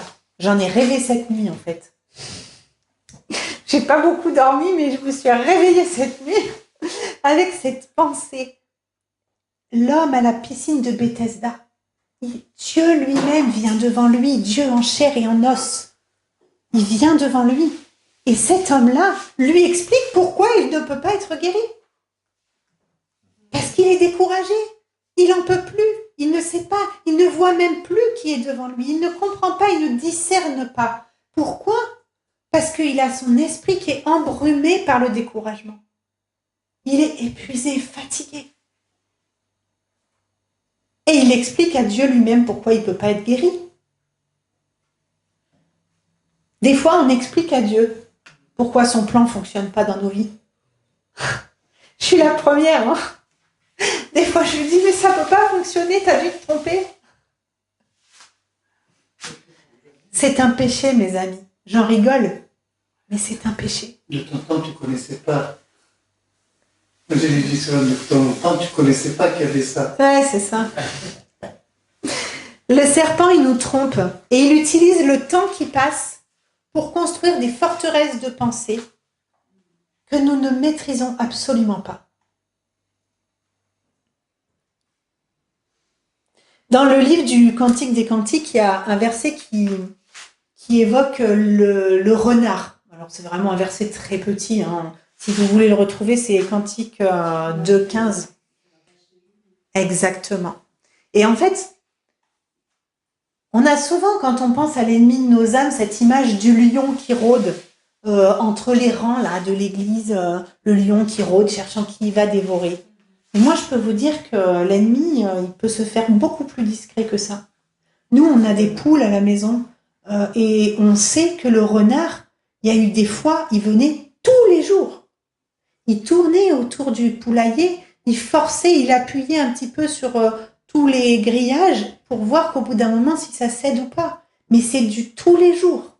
Tous les jours, j'appuie, tous les jours, je force un peu. Et au bout d'un moment, ça finit par céder. Résultat, il a bouffé toutes les poules là-bas au fond. C'est pas les nôtres, mais voilà la façon d'agir du renard. Et ce verset du Cantique des Cantiques, ça, quand je l'ai lu, ça peut paraître fou comme ça, mais ça m'a fait une révélation dans mon cœur. J'ai dit, mais oui, mais l'ennemi, c'est ça. Il va venir avec ce découragement, et c'est au bout de 38 ans, 39 ans, c'est au bout de beaucoup de temps. C'est pas dans la première semaine où tu te retrouves dans le désert et où tu te dis, je suis dans le désert, il fait chaud, j'ai faim, j'ai soif, mais Dieu est avec moi. Oui. La manne a un bon goût. La manne à bon goût, la manne céleste, ce gâteau au miel. Et au bout de 39 ans, l'ennemi, il a appuyé partout où il pouvait. Hein. Et là, au bout d'un moment, il a trouvé. Et dans le Cantique des Cantiques, ils surveillent tous les jours leur vigne. Tous les jours, ils surveillent pour pas que les fleurs soient ravagées par le renard. Alors moi, je ne savais pas que les renards faisaient ça, mais moi, je vous parle plutôt des poules, c'est ce que je connais. Mais visiblement, voilà, ils surveillaient tous les jours, jour et nuit, ils surveillaient. Jour et nuit, nous devons être réveillés et alertes Notre lampe doit être remplie d'huile, mes amis. La fatigue, l'épuisement peuvent nous empêcher de surveiller le renard. Mais vous savez quoi? Dieu nous a mis dans une église. Il a fait de nous un peuple de sacrificateurs. Nous pouvons nous approcher de trône. Le voile a été déchiré. Nous sommes unis. Nous sommes ensemble. Tout à l'heure, Marlène m'a parlé de quelque chose qui a vraiment touché mon cœur. Parce que ça fait longtemps que j'attends ça. Elle m'a dit, les réunions Zoom, c'est super, mais le présentiel, ça nous manque. Est-ce qu'on pourrait, même que vous soyez là, pas là, se retrouver entre nous pour prier chez nous? Alléluia, depuis le temps que j'attends ça. Oui, on a tant besoin de la prière. On a tant besoin d'être ensemble. Parce que le renard, lui, il est là. Hein. Lui, il est en présentiel, hein, je peux vous le dire. Hein. Ne nous quittons pas des yeux. Quand il y en a un qui s'endort, les autres, ils sont là et ils surveillent. C'est ça l'unité de l'Église. Et je vais parler plus précisément de notre cas à nous. Parce que là, jusqu'à maintenant, j'ai exploré le sujet et j'essaie de me dépêcher, promis. Mais tous ensemble, aujourd'hui, on n'est pas très nombreux. Mais vous savez quoi, ça aussi, j'en ai rêvé cette nuit. Et Dieu m'a donné une vision l'année dernière. Je vous en avais parlé pour certains. On était au local à Henri-Dunant. Et on avait eu un moment tous ensemble dans la prière et vous vous étiez tenus devant l'estrade en vous tenant les mains. Et vraiment, j'avais eu ce mot sur le cœur, comme si le Saint-Esprit me disait, tu vois, l'armée de Gédéon qui s'est affaiblie, qui était de moins en moins nombreuse, il est allé jusqu'à regarder qui buvait dans l'eau et lappait dans les mains. Et ceux qui lappaient directement dans l'eau. Et il les a encore divisés. Mais Dieu a gagné la guerre avec ces peu de personnes. Et quand vous étiez tenus les mains devant moi, Dieu m'a dit, c'est sur eux que je vais bâtir mon église. Et vous savez quoi? Vous êtes tous là ce matin. Naomi, tu n'étais pas encore avec nous à l'époque, mais aujourd'hui, tu es avec nous. Et on te tient la main. Et Dieu m'avait dit, c'est sur eux que je bâtis mon église. C'est sur eux que je bâtis mon église. Et quand on traverse le désert où Dieu nous a emmenés, c'est dur, c'est long, on ne comprend pas ce qu'il fait. Ce message, ça fait depuis le début de l'été que je le médite, que je l'ai, qui revient, et que je mâche, et que je râle, et que je pleure. Mais que j'ai une certitude, c'est que Dieu nous parle ce matin. Et ça, j'en suis convaincue. Donc oui, Dieu nous a conduits dans le désert, on ne voit pas toujours ce qu'il est en train de faire, mais s'il y a une chose dont je suis sûre, c'est qu'on n'est plus les mêmes aujourd'hui qu'on était il y a un an. C'est vrai de vrai. Je peux vous dire qu'on a laissé Dieu transformer nos cœurs, certains plus que d'autres, je ne sais pas, on est tous à notre rythme, mais Dieu a beaucoup changé notre cœur. Et ça, je peux vous le confirmer, je peux vous l'affirmer. On a tous été bousculés dans cette saison, et on l'est encore, hein, je parle au passé, mais on est tous bousculés dans cette saison. C'est notre désert à nous. Mais Dieu est avec nous. Le gâteau de miel est avec nous. L'eau qui coule du rocher est là.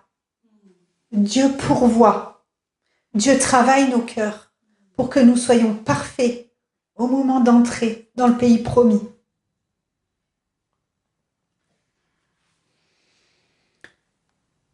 Et peut-être que comme les Israélites, on a rallongé notre parcours. Je sais pas. Parce que des fois, si on n'est pas prêt à être transformé, on peut rallonger le parcours. Seigneur, fais que ça ne dure pas 40 ans. Voilà. Non, je vais encore avoir une sacrée durée de vie. C'est plus que centenaire. Mais ce matin, je pense que Dieu nous pose une question. Est-ce que durant cette année, on a méprisé la manne? Est-ce que durant cette dernière année, on a murmuré contre Dieu? Je parle pour moi en premier. C'est vraiment des questions auxquelles on doit répondre. Et c'est vraiment, Dieu nous conduit dans un temps individuel et personnel avec lui. Où je pense qu'il a des dernières choses à revoir avec nous.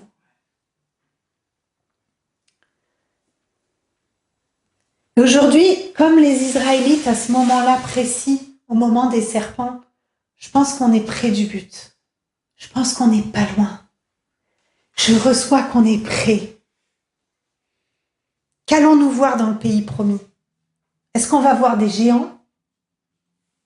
Ou est-ce qu'on va voir les promesses de Dieu?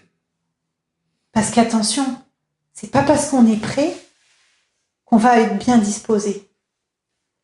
Et je pense que Dieu nous prévient ce matin.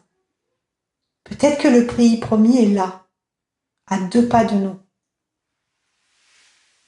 Mais sachons disposer notre esprit et soumettre notre âme à Dieu pour voir la promesse. Chérie, tu peux aller voir les enfants parce qu'Eliott, il me fait peur là, s'il te plaît. Pardon, je m'excuse, mais voilà, il est assis sur le bord du bassin là, en fait. Et il ne sait pas nager. Pardon. Est-ce qu'on va voir des géants ou est-ce qu'on va voir la promesse les promesses de Dieu qui nous attendent dans ce pays? Est-ce qu'on est prêt à être unis pour obéir à un Dieu qui nous demande de tourner pendant 7 jours autour des murailles de Jéricho? Est-ce qu'on est prêt à ça? Le pays promis, il n'est pas forcément de tout repos, mais c'est les promesses de Dieu qui s'accomplissent. Et Dieu est en train de préparer des choses. Vous le savez, je sais que vous êtes connectés au même Saint-Esprit que moi, vous l'avez prouvé ce matin. Et vous savez que Dieu prépare des choses et qu'on arrive au bout. Mais ça ne veut pas dire que c'est fini. Ça ne veut pas dire que le combat est terminé. Ça veut dire qu'on rentre dans un nouveau combat. Mais le combat avec le renard, il sera toujours là. Je pense vraiment qu'on en est arrivé là. Il est temps pour Fleuve d'eau vive de rentrer dans ce pays promis, avec cette foi, cette assurance d'être conduit par le grand je suis. Ne pas oublier, c'est qui notre Dieu? On va retrouver des forces, une foi sans faille. On va être unis plus que jamais. Et on va marcher autour de la muraille en louant Dieu.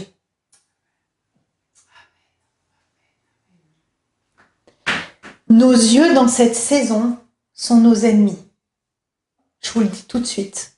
Oui, on n'est pas très nombreux ce matin et c'est pas pour rien. Nos yeux dans cette saison, c'est nos ennemis. Si vous saviez le nombre de fois depuis 10 ans où j'ai pu être découragée quand il manquait quelques personnes le matin, le dimanche matin. Et ça a impacté directement mon cœur. Ça me faisait mal parce que je me disais, oh, on a reçu tellement de choses, Dieu veut tellement parler à son église, mais il y a telle et telle personne pour qui je prie et qui n'est pas là, etc., etc. Je me confie vraiment. Mais Dieu me dit, tes yeux sont ton ennemi dans cette saison. Ne méprisons pas la manne céleste. Ne méprisons pas ce que Dieu fait. Sachons avancer avec la foi et l'assurance de celui qui est avec nous. Et Jean-Pierre, ça m'a tellement touché ce que tu as partagé. Oui, il est tellement plus fort que le découragement. Il est tellement plus fort. Je vais finir avec ce verset que j'ai reçu, que je veux vous partager, parce que je sais qu'il vient de Dieu pour aujourd'hui. Même si ça fait longtemps qu'on le sait, maintenant c'est le moment. C'est Ésaïe 43 au verset 19.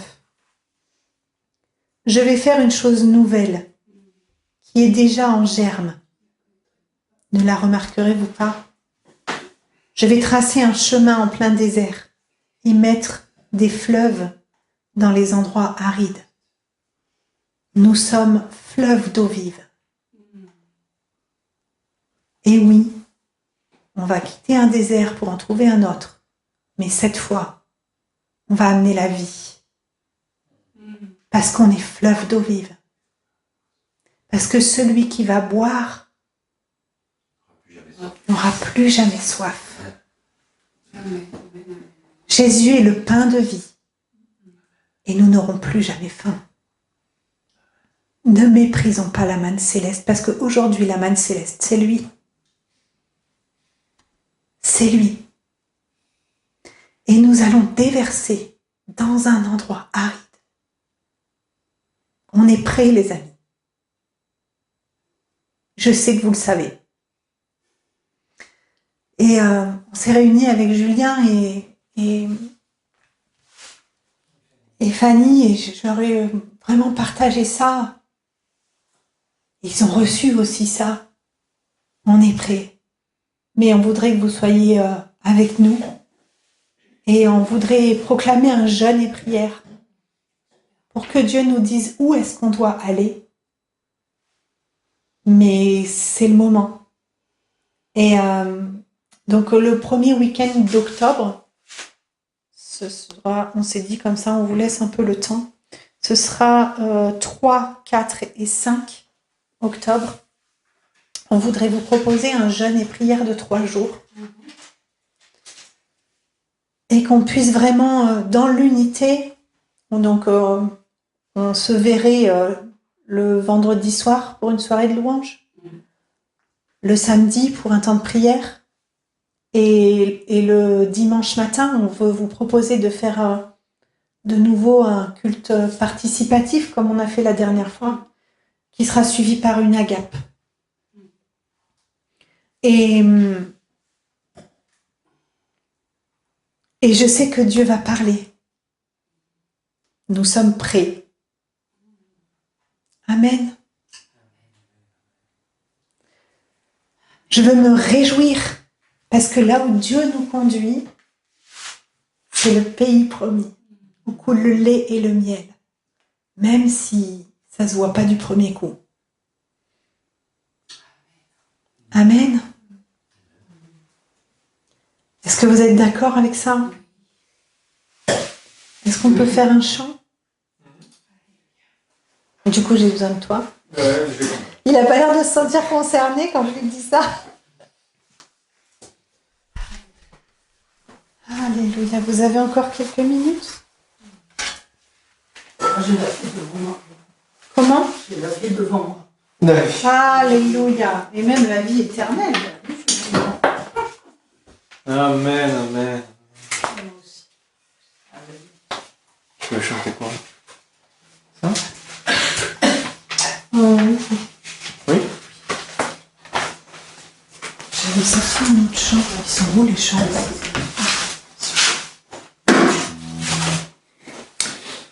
Amen, amen, ouais.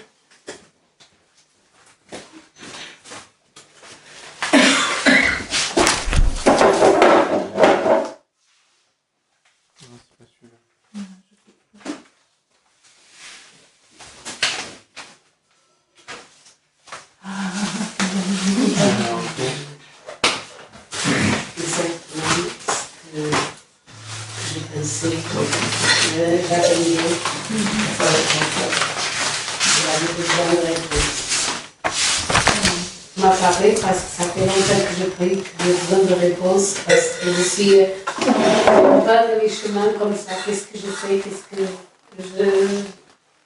Ça m'a parlé beaucoup maintenant. Alléluia. Non, c'est pas que le Portugal. Au Portugal aussi, oui, mais c'était ici, Église Fleuve d'Eau. Amen, amen. Je vois ce que tu dis.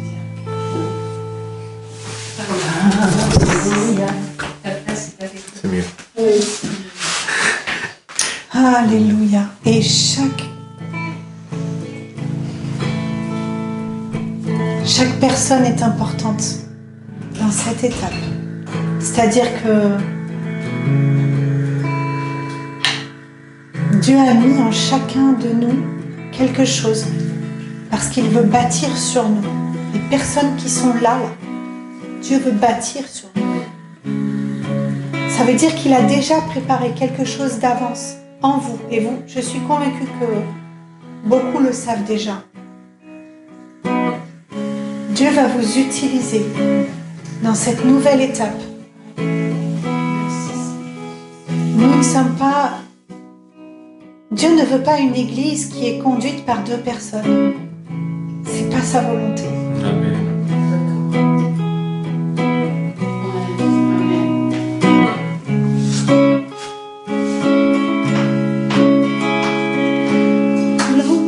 L'ombre et la peur peuvent m'entourer. Les éléments se déchaîner. Le Dieu de victoire se bat pour moi, pour me délivrer.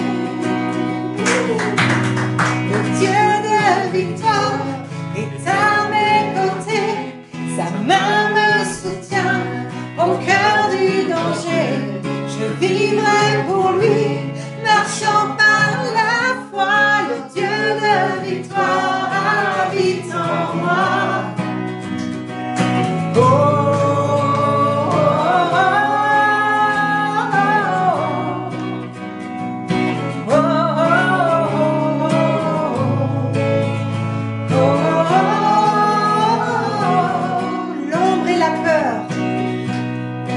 l'ombre et la peur peuvent m'entourer. Les éléments se déchaîner. Le Dieu de victoire se bat pour moi, pour me délivrer. Le Dieu de victoire est à mes côtés. Sa main me soutient au cœur du danger. Je vivrai pour lui, marchant par la foi. Le Dieu de victoire habite en moi. Oh, oh, oh, oh,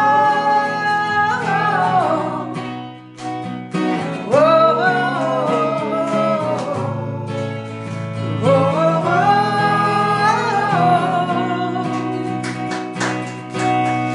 rien ne saura lui résister. Rien ne pourra le faire plier. Amen. Le Dieu de victoire a pris la croix et l'a terrassé. Le Dieu de victoire est à mes côtés. Sa main me soutient au cœur du danger. Je vivrai pour lui, marchant par la foi. Le Dieu de victoire habite en moi. Oh, oh, oh, oh, oh,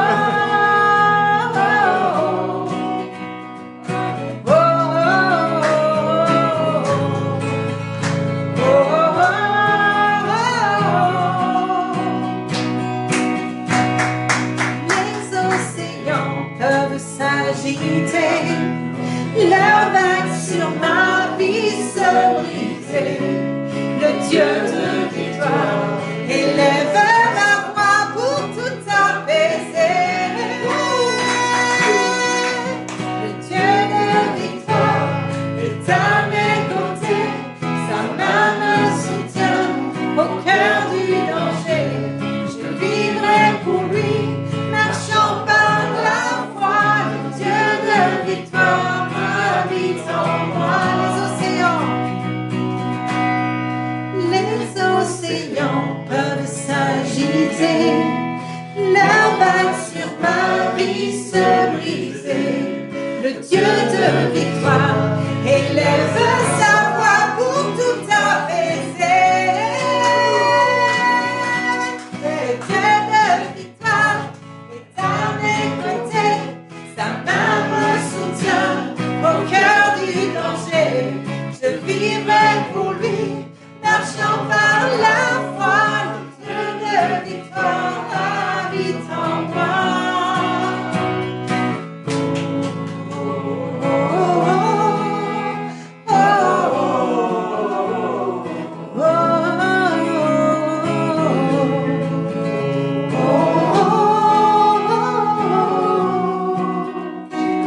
Alléluia, oui. Même si les vents se lèvent, Seigneur, même si les vagues se brisent sur ma vie, Seigneur. Alléluia, toi, tu es là, Seigneur. Tu es le victorieux, Seigneur.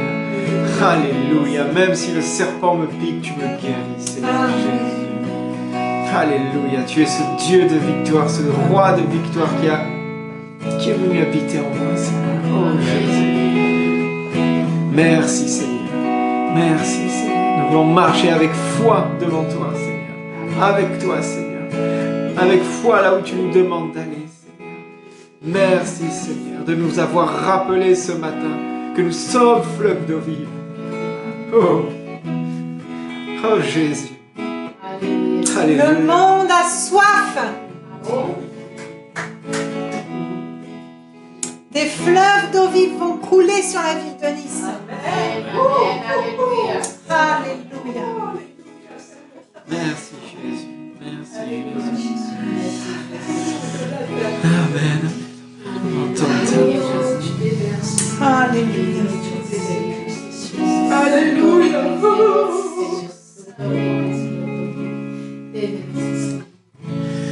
Amen, amen. Merci Seigneur. Merci ma chérie. Alléluia. Bon.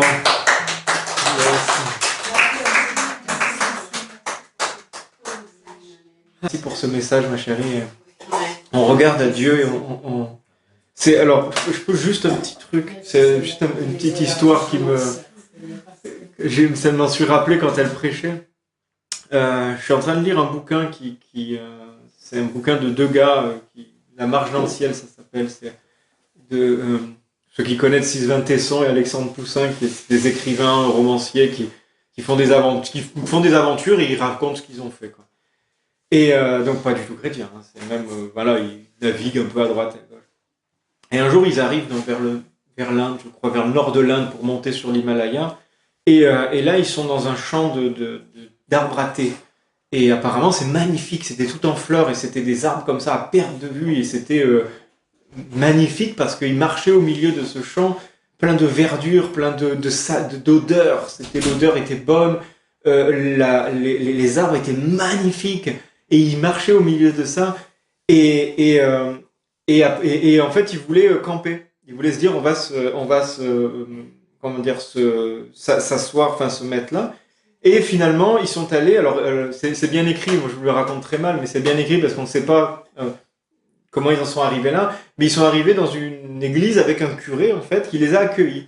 Et quand t'es voyageur comme ça, tu sais très bien que quand tu vois une paroisse et tout, machin, bah, tu vas, il y a toujours un logis, normalement, c'est un peu la vocation des curés, l'hospitalité, etc., de l'église catholique. Et donc, ils commencent à discuter avec le curé. Et un mec assez spécial et en fait le curé il dit mais vous avez vu les léopards? Et eux ils se disent les léopards on a vu non on n'a pas vu de léopards heureusement. Il dit non parce que en fait dans le champ de thé il y a plein de familles de léopards en fait et il faut pas alors vous pouvez traverser, c'est dangereux, mais la nuit si vous allez dedans vous faire bouffer, c'est sûr et certain. Et eux ils étaient là, ils ont eu froid dans le dos, ils ont dit punaise c'est ce qu'on avait vu. Et en fait ils étaient dans ce champ d'arbres à thé et c'était tellement beau, ils ont voulu se poser, ils se sont assis et au milieu des arbres, ils ont vu la croix de l'église et ils se sont dit, ça sera peut-être mieux là-bas. Et ils sont allés dans l'église. Et alors, eux, c'était dénué de spiritualité, ce qu'ils disent, mais quand Anis prêchait, partageait ça m'a rappelé cette histoire, que oui, nos yeux peuvent être nos ennemis. Et la croix de Jésus, elle était élevée au-dessus des arbres à thé. Et voilà, quand on dit tu te préfères dormir au pied d'un arbre avec les odeurs, les fleurs, les machins, ou par terre dans une paroisse, parce que c'est ce qu'ils ont fait en fait. Ils ont fini par terre dans un coin humide. Non, tu préfères dormir, mais dans le champ, il y a les léopards qui te bouffent en fait. Et c'était pas l'endroit. Donc, gardons, comme elle a dit, Jésus, c'est toujours en lui qu'on aura le refuge. Même si on croit qu'on peut être dans un beau truc, ben là on cherche le confort, le machin. Non, on cherche pas notre confort. On cherche Jésus, on cherche sa présence, parce que si on cherche notre confort, c'est là où le léopard ou le lion ou mettez tous les animaux qui vous fait peur, je sais pas, moi, le requin, mais va venir nous attraper. Le monde veut nous donner le confort, le monde nous propose le confort. fixés sur Jésus, sur cette croix qui est toujours au-dessus et qui est toujours visible.